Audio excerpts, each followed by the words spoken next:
Hello guys, good morning. May in-order ako na bag sa aking principal kasi nagbago na siyang bag. Ayaw na lang niyang bag pack. Gusto niya yung paganyan. Tapos bumibili siya lagi yung mumurahin lang. Ngayon, yung handle S, pag marami ang ilalagay, nasisira, di ba? So bumili ako nitong ganitong bag niya. 1,200. Pero in fairness guys, ang ganda. Pabili po. Ano yun? Mantika nga po. 1 piso lang. Ayan guys.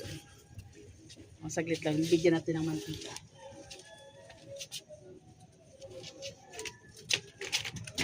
Ito oh.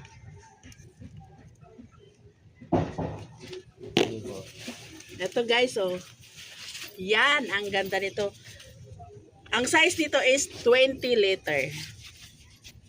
Nakita ko lang to sa TikTok guys. Oh, 'di ba? Hindi na siya pwede na siyang maglagay dito ng laptop, ng kung anong anik-anik, mga kalandian kasi marami siyang compartment, guys.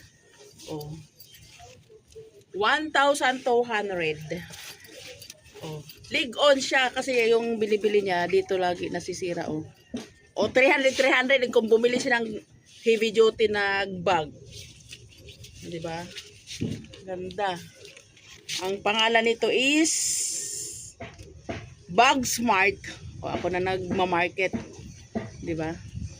Ito lang guys, maganda. Thank you.